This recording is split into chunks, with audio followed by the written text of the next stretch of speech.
Я başlayayım.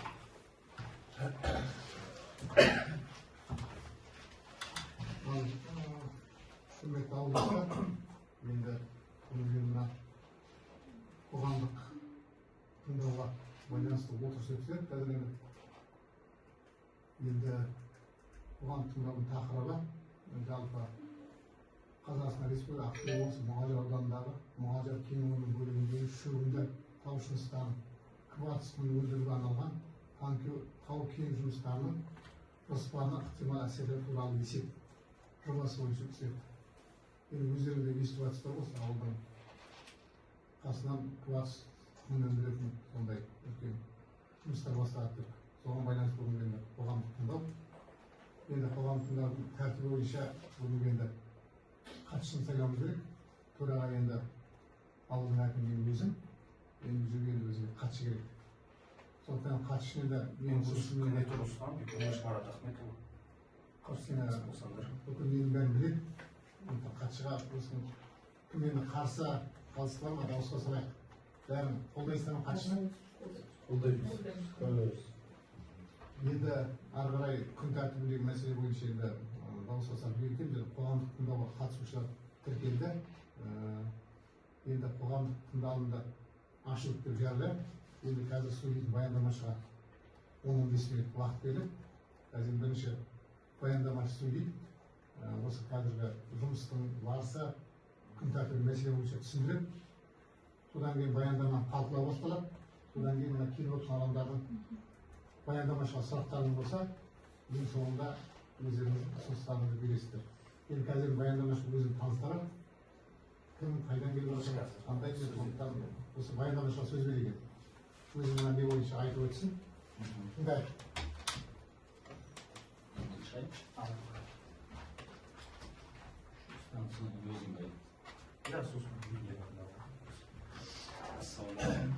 Менің атым Ержан Сағынбаев, юбилейұлы, 1970 жылғы жігітпін. Менің өзім 20 жыл болды осындай инвестициялық проекттермен айналысып жүргеніме. Өзім бүгінгі күнде $1,5 миллиард шетелден инвестор алып келіп, жаңа технологиямен бірнеше заводтар соқтым. Барлығы 3,000-нан аса адамға жұмыс орнын бердім. Айналысып келе жатқаным осы кәсіп. Қазақстанда жоқ жаңа технологияны кіргізу мәселе. Екіншіден жұмыс орнын дайындау және бюджетке ақша келтіру, осындай ауылды жерлерді көркейту.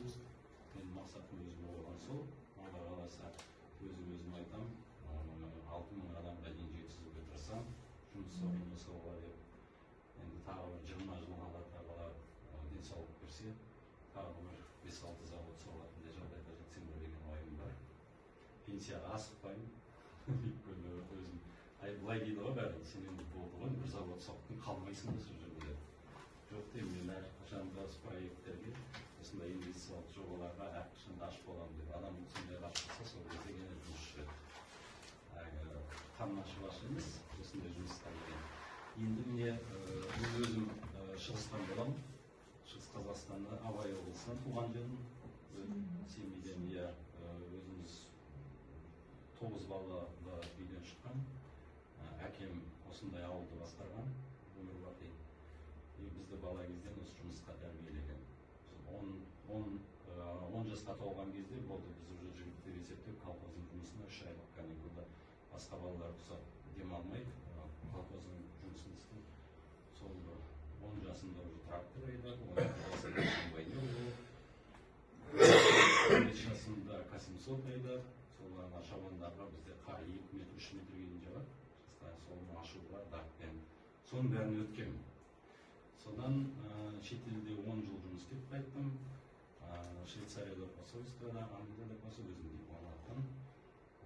Сол 2006 жылы уже сол жұмыстан кетуге өзіме белгі болып, өйткені ондай посольстводан кетіп, ешкім кетпейді, обычно системада.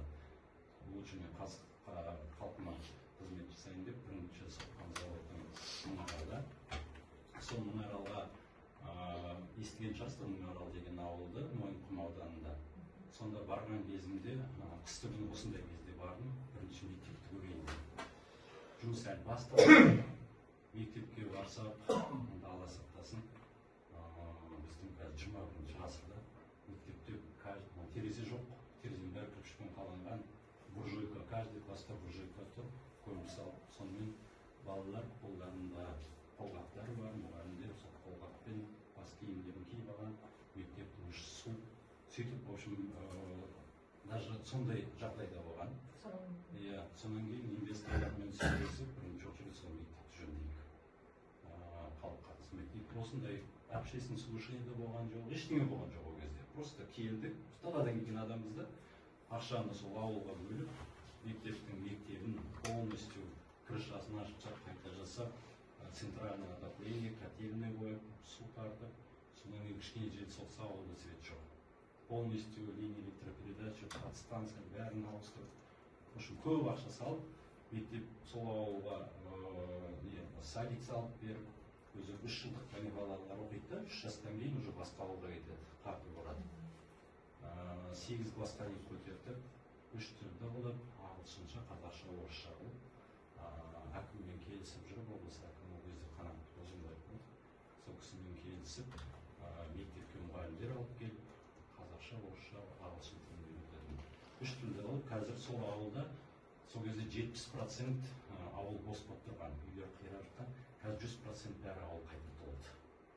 Өйткені соны жасап біткеннен кейін барып, біз уже общественный слушание келістік те, содан кейін уже үлкен завод соқтық.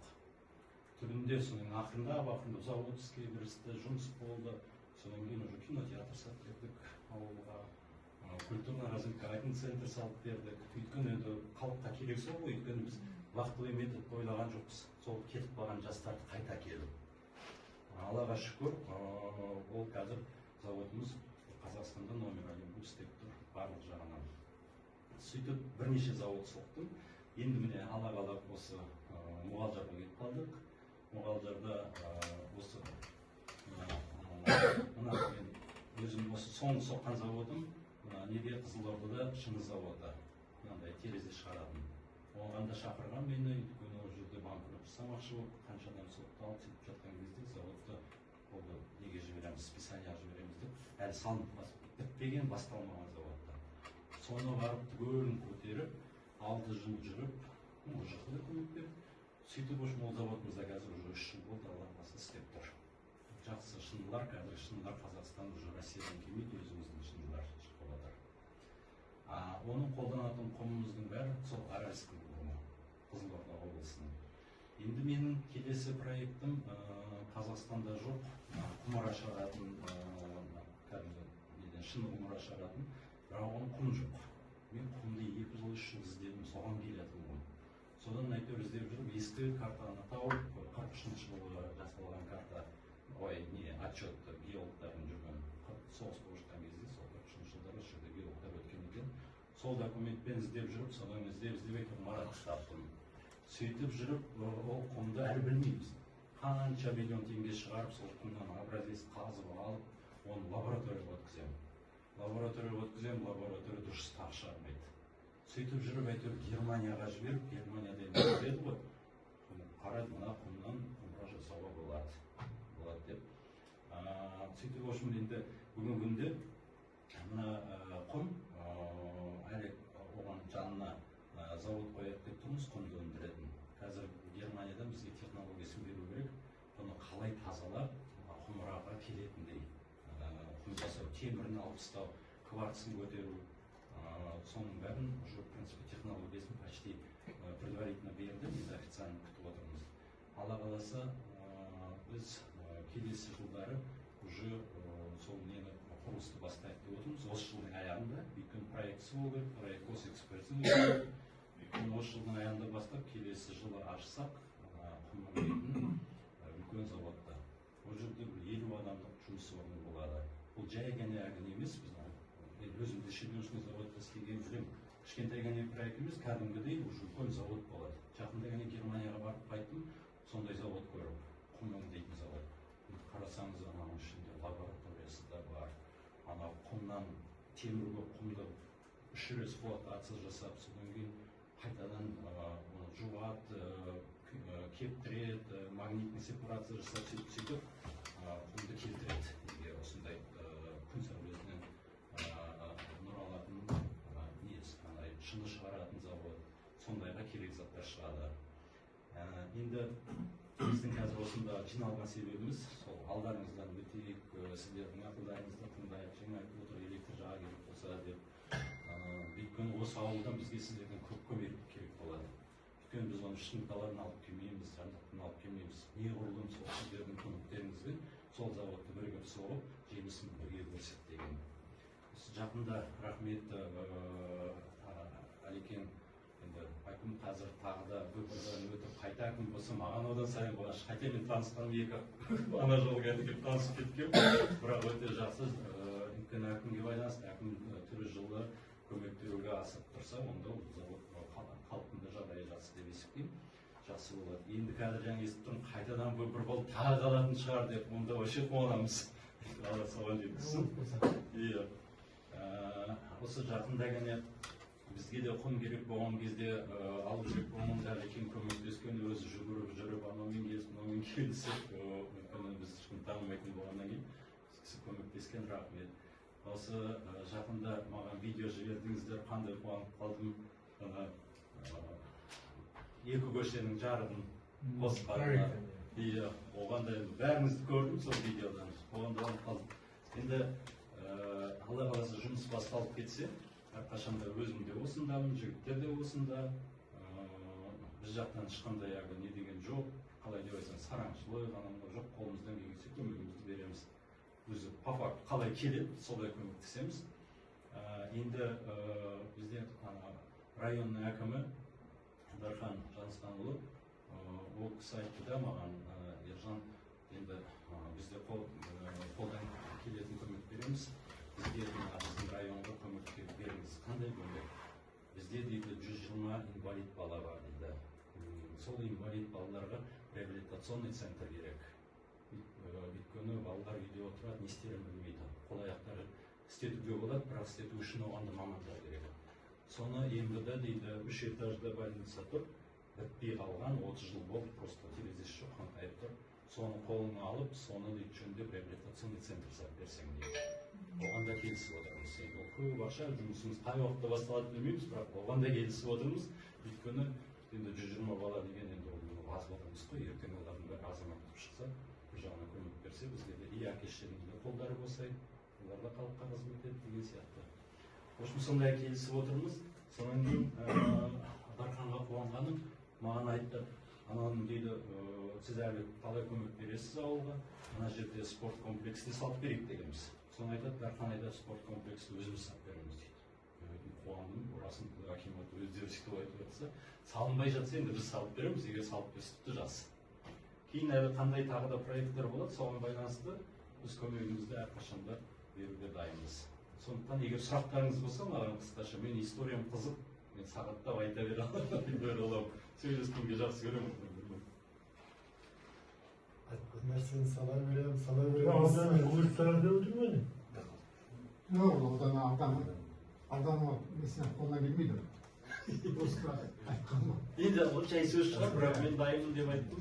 Бізге енді, есебізге айтсаған енді ереке былай ғой. Халықтың енді көкейіп жүрген нәрсе. Ол бізге спортивный комплекс салып беру керек. Бұл аудан бюджетін салмай, бізге клуб салмайды енді.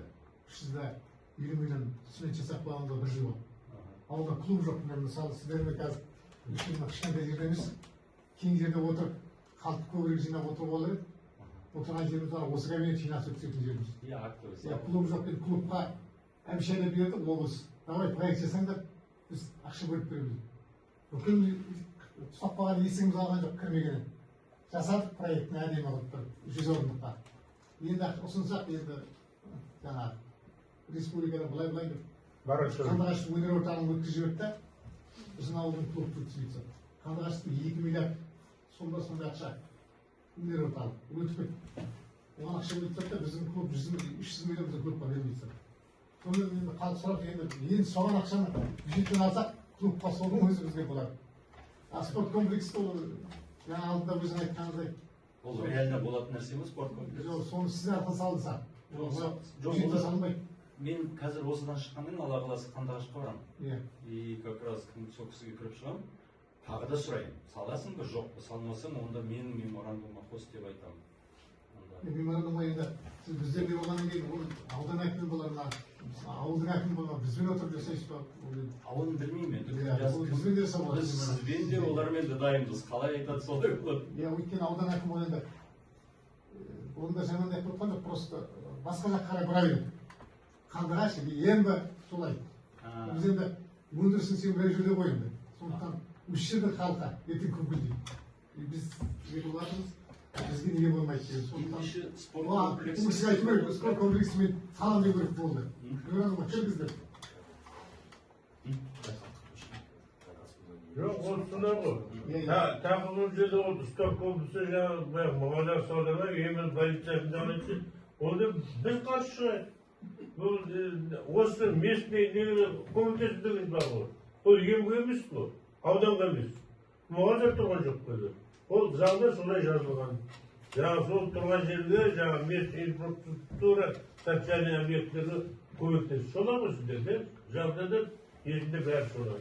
Onlardan yemin sağlamayı bir de yapman karşılığı. Ya biz yazarız, ya biz konduruk sağlamayı verir misin?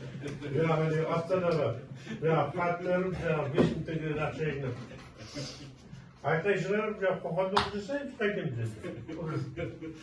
Ол маған аудан әкімі Онда, айтқан спорт комплексті сол компаниямен саламыз деп. Маған сөйлеп айт. Қай компаниямен? Осы жаңағы келіп жатса, Бізбен. сіздер сода бір келісіміміз бар, айттық деп. Енді бұдан кейін білмеймін. Келіп Мен бар ғой, қалай айтсам екен, тіке сөйлесіп үйренген адам. Мен ол кісімен сөйлесем айтамын, дұрысыңды айт, или сен саласың, или мен саламын. Ол кісіге айта саламын қазір барған кезде. Ол айтса, ой, бұлай кішкене мынандай сезсем, онда мен өзім уже шешім қабылдаймын. Мен ол енді ол бастықтан асып кете алмаймын ғой, өйткені районның бастығы болғаннан кейін. Сондықтан сол кісімен сөйлесем, ол кісі айтса жоқ, ол болмай жатыр десе, онда әлеке звондаймын сізге. Онда ембін алып тастаймын да, онда лучше мен сіздермен. Енді мына жерде былай ғой, ереке, ұлау өндірісі ау. Сен амандық болса, екінші сайлаудан өтіп жатсақ, басқаша екінші вариантпен жұмыс істеу керек болды. Заводтарымыз қаптап тұр жан-жақта, шигі заводтарымыз. Бірақ енді мына жерде шигі заводы жоқ, дымы жоқ.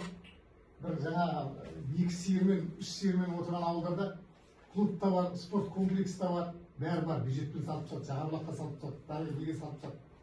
Бәрін салып тастады, бірақ бұлардың планында мұғалжар жоқ. Планы көріп отырмын ауданның. 3 жылға дейін мұғалжарда спорт комплекс жоқ. Бізге дағы кісі айтады, сендердің ауылдарында заводтарың бар, нелерің бар, қарасаңдар сөйлейді, шыға келеді. Мен ойлаймын, ашық, мен де айтамын оны. Депутаттардан да сөйлей берді. Амандық болса мына еден өтіп кетсек, халық қой сайлап жатқанымыз. Ешкім шапанымызды алып қоймайды. Бұл ауыл енді жаңағыдай қазір балдардың еш жерде спортпен айналысатын жері жоқ. Бүкіл жастарға айналып жүр. Осы қала кетіп қалып жатыр. Действительно, кешкісін баратын бір теннис алып бермейді. Ішіне күресетін басқа волейбол ойналмайды. Мектепке жалдамыз, мектеп директоры настроениесі болса береді, настроениесі болмаса қуып шығады. Сондықтан бір балдардың бір айналысатын жерге вахтовиктер жатыр қаптап. Кешкісін алып келіп ойнайын десе, гостиница жатыр, баратын жер жоқ. Сондай болса комплекс керек. Кешіресіз, регламент бойынша қазір. Содан кейін уже обсуждение. Докладдан кейін, да? Потому что видео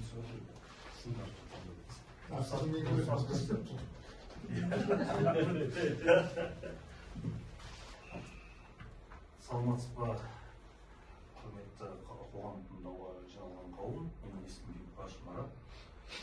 Пегасу компанияның өкілімін. Осы жобаны дайындаған. Біз бүгін сол жоба бойынша қоғам тыңдауларға келдік. Қазақстан Республикасы Ақтөбе облысы Мұғалжар ауданындағы Мұғалжар кен орнының бөлігінде шөгінді тау жыныстарын кварц құмын өндіруге арналған тау-кен жұмыстарының жоспарына ықтимал әсерлер туралы есеп жобасы. Жобаны объектінің орналасуы Мұғалжар кварц құм кен орны Қазақстан Республикасы Ақтөбе облысы Мұғалжар ауданында орналасқан. Мұғалжар теміржол станциясынан солтүстік батысқа қарай 6 км. Облыс орталығынан Ақтөбе қаласынан оңтүстік-шығыс бағытта 250 км қашықтықта орналасқан. Ең жақын елді мекен 7 км қашықтықта орналасқан ол Мұғалжар ауылы. ең жақын су нысаны 800 метр қашықтықта орналасқан Тасубақ сайы. Жаңа білесіздер ғой, да? Орналасқан Көктастың қасында. Жақын орналасқан елді мекен және су объектісіне қатысты кен орнының орналасу картасы схемасы. Міне ортасындағы ол Көктастың карьері, ama жанындағы ол Тенгри мұнайдың карьері. Соның 800 метр, и 1,7 километр. Кен орны игілігінің алындағы жағдайы. Тенгри мұнай жауапкершілігі серіктестік Мұғалжар кен орнының бір бөлігінде кварц құмын өндіретін жұмыс істеп тұрған кәсіпорын. Өндірілген кварц құмын пайдаланудың негізгі бағыты шыны өндірісіндегі қоспа. Кен орнының бір бөлігін игеруді Тенгри мұнай жауапкершілігі серіктестік 2023 жылдан бастап 2023 жылы 20 тамызында номер 77 2023 жалпы пайдалы қазбалар өндіру лицензиясына сәйкес жүргізеді. 2025 жылы құрылтайшының ауысуына байланысты Тенгри мұнай жауапкершілігі серіктестік жалпы пайдалы қазбалар өндіруге лицензияны қайта рәсімдеді. Осы лицензия шеңберінде кварц құмын өндіру көлемін өзгерту жөнінде шешім қабылданды және осының негізінде осы тау-кен жұмыстары жоспары жасалды. Техникалық тапсырмаға сәйкес қалған лицензиялық мерзімде 2025-2028 жылдар аралығында көлемі кварц құмын жыл сайын өндіру жоспарлануда. 2025 жылы 25 мың метр куб, 2026 жылы 2026 жылдан 2032 жылдар аралығында 500 мыңға дейін, баланстық геологиялық қорларға дейін көлемдік салмағы 1,6 тонна метр кубы. Аршу және өндіру жұмыстарының күнтізбелік жоспары. Тау-кен жұмыстарының күнтізбелік жоспары кен орнын өндірудің принципі тәртібін көрсетеді. Күнтізбелік жоспары құрудың негізгі тау-кен карьерінің жылдық өнімділігі. Жаңағы айтылған негізінен 301 мыңнан бастап ол при максимальной добыче дейді ғой, максимальный уровень, а вот этот минимальный получается это 1 мыңнан ғой,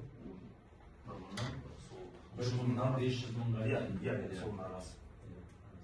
Атмосфераға ластаушы заттар шығарындылардың көздері 2026-2038 жылдар кезеңінде кәсіпорын атмосфераға ластаушы заттар шығарындыларын 9 стационарлық көздерінен 10 атауды атмосфераға шығарады. 11-ші ұйымдастырылмаған, 8-ші ұйымдастырылмаған атмосфераға ластаушы заттар шығарылады. 2026-2032 жылдар аралығында 19,63 тонна жылы құрайды. Өндіріс және тұтыну қалдықтары. Бірінші және екінші санаттағы объектілердің операторлары, сондай-ақ қалдықтарды сұрыптау, өңдеу, оның ішінде залалсыздандыру, қалпына келтіру және жою жөніндегі операцияларды жүзеге асыратын адамдар Қазақстан Республика экология кодексінің 335 бабының талаптарына сәйкес қалдықтарды басқару бағдарламасын әзірлейді. Өндіріс процесінде және адам өмірінде өндіріс пен тұтыну қалдықтарының әртүрлі түрлері пайда болады. Олар қоршаған ортаға зиянды әсер етудің ықтимал көздеріне айналуы мүмкін. Өндіру жұмыстарының кезеңінде өндіріс және тұтыну қалдықтары аршу жұмысы жылына 820 мың метр куб, аралас коммуналдық қалдықтар жылына 1,05 тонна жылына, майланған шүберек жылына 0,127 тонна жылына құрайды. Аршылған жұмыстар тасымалдануға және аршылған жұмыстардың үй үстінде сақтауға жатады. Аралас коммуналдық қалдықтар мен майланған шүберектер мамандырылған үймен шарт бойынша кейіннен әкете отырып арнайы контейнерлерде сақталады. Су тұтыну және бұру. Жылдық су шығыны шаруашылық 22,4 метр куб, техникалық 374,605 метр куб құрайды. Ауыз сумен жабдықтау көзі мердігерлік үймен шарт бойынша әкелінетін бөтелкедегі су. Жер қойнауын пайдаланушысы техникалық сумен жабдықтау үшін суды мердігер үймен шарт бойынша КАМАЗ EU-323 автокөлігінің базасында автоцистернамен әкелуді жоспарлап отыр. Ол жуғыштардан және тамақтану пунктінен ағымдар жабық желі арқылы септикке түседі. Септиктен сарқынды су мен нәжіс оны толтыру шамасына қарай ассенизациялық 17,92 метр куб құрайды. объектінің шаруашылық қызметі нәтижесінде жер асты және жер үсті сулардың ластануы болжанбайды. Ағынды суларды жергілікті жердің ашық бөлігіне және су объектілеріне ағызу көзделмейді. Қоршаған ортаға теріс әсерді азайту жөніндегі іс-шаралар. Қоршаған ортаға теріс әсерді азайту жөніндегі іс-шараларға мыналар жатады: техника жұмысының технологиялық регламентін қатаң сақтау, автокөлік пен арнайы техникаға уақытылы және сапалы жөндеу, техникалық қызмет көрсету, жанар-жағармай материалдардың төгілуіне жол бермеу, тасымалдау алдында шаңды материалдарды ылғалдандыру, шаруашылық сапында суларды шарт бойынша тазарту, құрылыстарына уақытылы әкету және кәдеге жарату, тұрмыстық және өнеркәсіп қалдықтарды кейіннен көмуге арналған арнайы полигондарға тасымалдай отырып, арнайы ыдыстарға орналастыру, жұмыстарды тек қана жер бөлу құрылыс шекараларында орындау, аумақты су алу арқылы шаңды басу, барлық ережелер мен іс-шараларды сақтай отырып, қоршаған ортаға теріс әсер емиссия нормативтерін әзірлеген жобалары шеңберінде ғана үлесіз болады. Назар аударуыңыз үшін рахмет. Сұрақтар бар болса, талқылау сұраймын.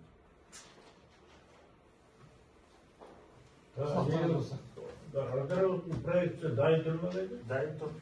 Қазір согласно экология қазір осы қоғамда дайын тұр. Ол примерно қашан басталады? Гомелі бұл разработка дейді. Қазір қардың кішкене суықтың кеткен Осы биыл басталады дейді. бір айдың ішінде басталады, Алла қаласа. Қашан? Бетін с крыши жасап, қаза бастайды. Содан кейін пробный партия, мына бізде бірақ завод бар Қазақстанда, соны қабылдайтын Қызылордаға жібереміз. Пока не обогащенный. Иә, не обогащенный, өйткені бізде әлі жоқ обогащение. Сол жерде обогащение бар. Мен өзім сол жерде наблюдательный советтамын. Вот сол жерге апарып көреміз, реально қандай стекло шығатынын. Соның арасында немістерде бізге технология жібереді и проект бастаймыз. Проектный работа ол где-то 3 ай мен 4 айдың арасы өтеді. Содан кейін құрылысты осы сентябрьде бастап кетсек, ана ГОК-тың уже обогатительный комбинаттың. Сондай план, обогатительный комбинаттың бағасы примерно 6 миллиард теңге тұрады. Құрылысымен бәрі 7 миллиардқа кетеді ғой енді. Өйткені біз темір жол соғамыз. Тура жанына соғамыз. Ол жаңағы технологияны обогащениеге соған тоқ бар ғой. Қанша су керек оған? Соның бәрін әлі бізге ештеңесін, газды да, суды ештеңе берген жоқ, олар береді. Содан кейін біз не аламыз, техусловия. Су көп керек дейтін еді бұның. Егер олар айтса, дұрыс айтасыз, егер олар айтса, бұны жуып қажеті жоқ десе, онда су қолданбаймыз. Егер жуу керек десе, онда артезиан қазанымызға, скважина, бірдеңе қылып, енді оны ары қарай уже техусловияға байланысты гидрогеологиямен сөйлесеміз ғой. Мен су сұрап бір мәселе бар. Пока карьерді бастап жатқанда, біздер ол ештеңеде тұрмайды. Конечно, біздің кейбір заводтар, пока өздерінде анау мынау бір жүріп тұр ғой. Көп болған проблемалар да көп. Басқа жағынан көп жатқанша. Енді біз мына әкімнің келгені, біз осыны көгалдандыруға көп көңіл бөліп кетті ауылдың ішінде. Ол жаңа сумен нағып су, питьевой су ғой енді. Келіп отыр. Халықтың тамақ ішіп, ол су суаруға болмайды деген не бар. Заң бар ғой. Питьевой суда жаңағы огородқа неге болмайды деген заң бар. Сосын еще қымбат. Просто өзінің самостоятельный жаңа бұрын болған, көктас болып тұрған кездерде, біз сол карьерден су тартып тұрғанбыз, технический суды. Сол трассы жатыр, 4,5 километр ме, 4,5 километр жер астында оның көктас бұзған жоқ. Керек болып қалайын деп жаңағыдай трубасын. Басында насосный станция ол. Зданиесі тұр. Сосын ол жерде тек қана не бар, зумб қазу керек. Сол зумбқа жаңа су жиналады, жайлап қойып, класс фильтрациясы аз ғой. Жайлап жиналады, сосын екі жаңағыдай не 6 кубтық жаңа 2 лоңқыс қойып қойған кезінде. Соған жайлап кішкентай сүттен су толтырып алады да, сосын 2 сағаттай ауылға ейді. уже 500 кубтық метр, содан таратамыз жағдай. Соны заодно карьерді алып қазір көрсетеміз. Ол дымға тұрмайтын нәрсе, вообще айтқанда. Екі насос керек, кішкентай, ТК-6 ба, не ба, суды жинайды. Олар 5-6 сағат жинайды, ама 2 отпусқа.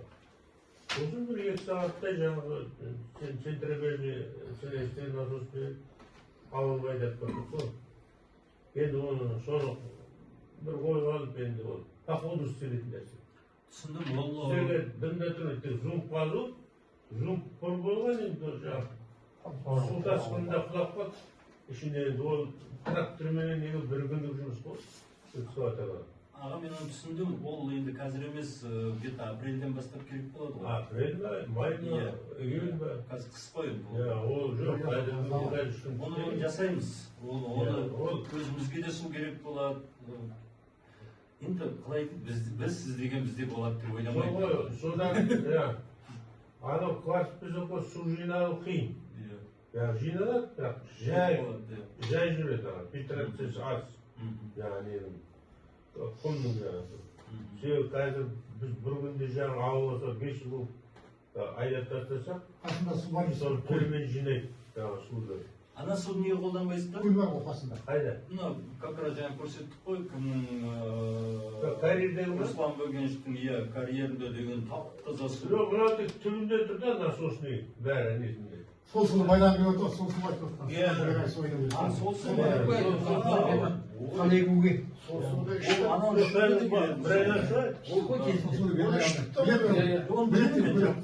ма қасында? Ол сол кезде мен сол карьерде басшылық жұмыс істедім жаңағы 3 жыл карьерден күн шығардық біздер. Біздер мына Башкирияға құм тасыдық, баста тиедік, Ташкентке тиедік, құмды жаңағы карборонды завод дейді, біз білмейміз ғой, біздер тек мынадан тиеп шығарып, мынаға площадка бар өзі жаңағы қоршап қойған мынада ауыл кіреберісі көлден каналдармен қоршап қойып, соның ішіне келіп төгеміз, содан вагонға тиеміз де жан жаққа тасып тұрдық. Сол кездерде ауылға су көріп тұрдық сол жерден.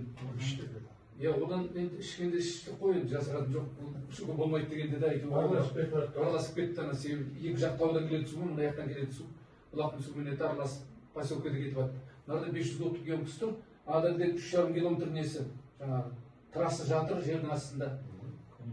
Трасса дайын тұр. Песковой үстінен төменнен жоғарыда 3 емкіс қойдық. 80-дік, 2, 1 60-дық. Сол 3 емкісті басына машинасы толтырып қояды. Задвижка арқылы ашып толтырып қояды. Содан кейін ЦНС тұрып, ауылға қарай үлкен насоспен айдап, мына емкіске айдап тұрды. Мына емкістен самотектің уже ауылдың бүткіл бәрі су алып тұрды. Сол сендерге содан бір жәрдем беріп жіберсеңдер бізге как не ретінде. Трассымыз дайын жатыр. 300-дік труба, 250-дік 300-дік трубамен келіп тұр осы ауылға дейін трасса уже. Ешқандай киілген жоқ, бәрі солаймен жердің астында жатыр. Ол ешқандай бұзылмаған да шығар. Оның ешқандай қиындығы жоқ. Оны жасап береміз. Просто сұрақ ол судың иесі кім деген сөз болмай ма?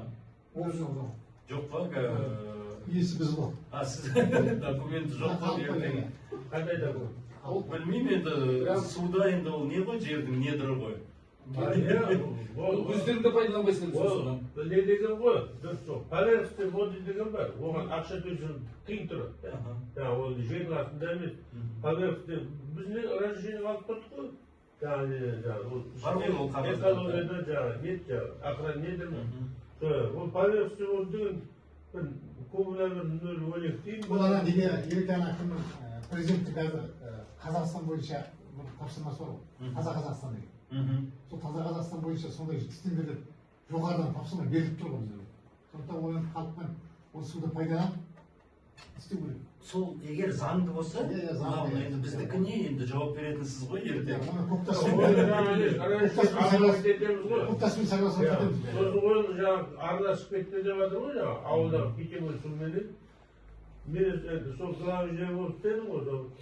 Оны ана суды балдар шомылып жатыр. Жаңағы сол жерге түседі кейбіреулер. Көрдім оны. Әр жағындағы шомылуға қорқады, кереңдеу. Соның өзінде жаңағыдай. Соның өзінде жаңағы санитария алып кетеді ғой. Яғни сонда не жоқ жаңағыдай ешқандай. Прибыс жоқ таза. Ешқандай несі жоқ.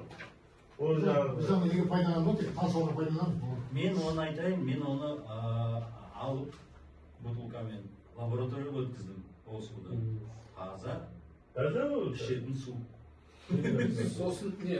Жоқ болмаса 5-6 барасың, 1 литр сүйіп кететін шығар.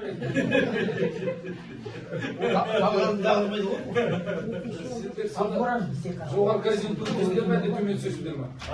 Жоғары горизонтты Жоғарыдан төмен кетеміз. екінші горизонтқа түсесіздер ме? Түсетін болса, ол екінші горизонт осы таза.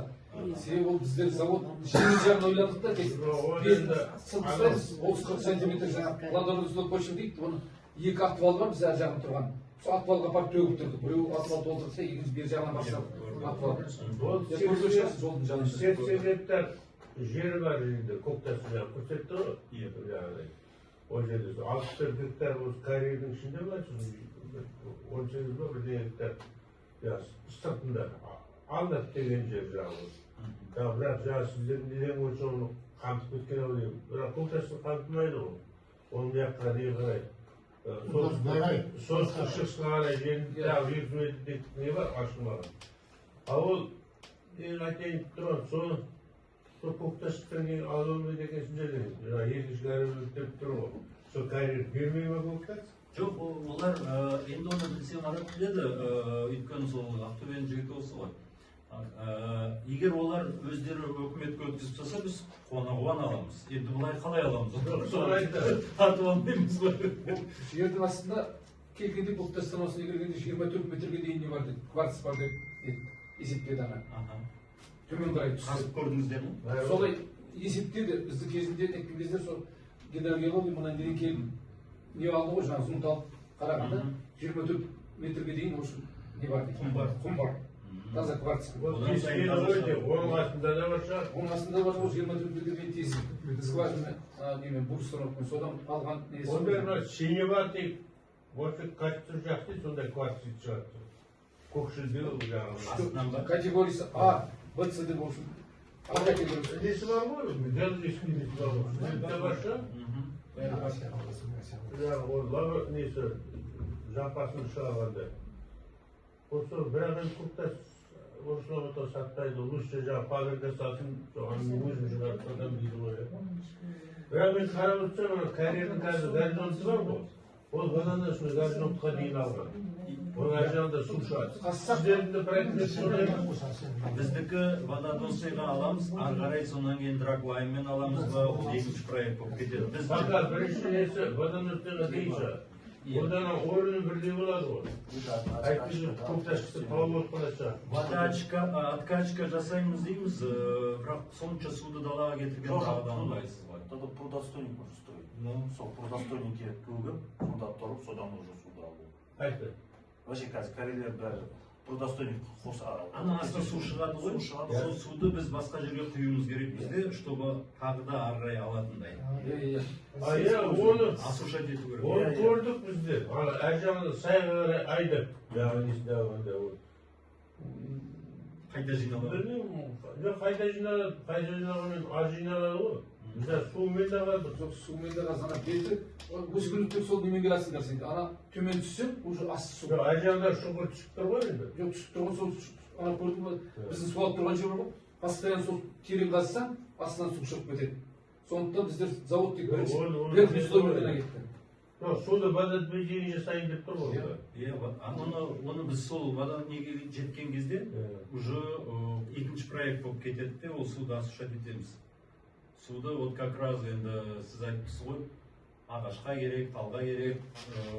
Жақсы ғой. Біздер ойлаған, міне анда сай бар ғой. Соқырбақ деген бар, сол төменде жаңағы сай. Ана карьерден траншейға ақ жіберуге қажетті ме?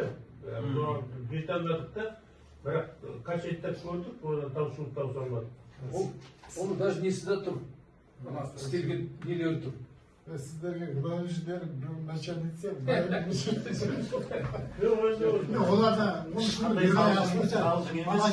коридорда отырғанда өзіміз сөйлестік, мен айттым ғой, қазір осы совещаниеде уже білеміз дедім, кім қай жерге істейтін деп.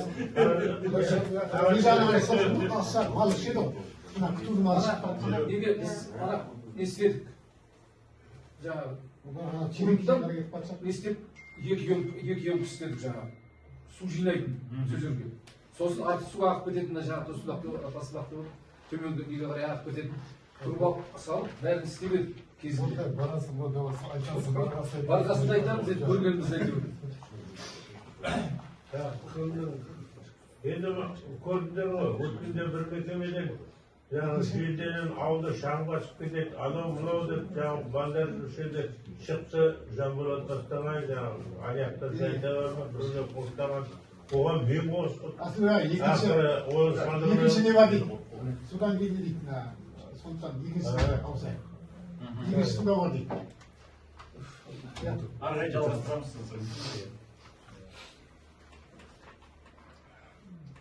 Bu жерде қайсы бар?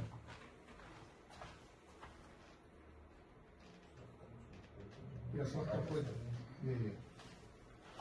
Енді қоғам қорытындылау есептеп, қоғам қорытындысы бойынша қатқан жасақтары ғой. Енді мына жерде істеп тұр. Екінші тыңдау бар ма? Енді қоғамдық тыңдауда өтті есептейміз. Барлығына рахмет. Қатысқандарыңыз осыған енді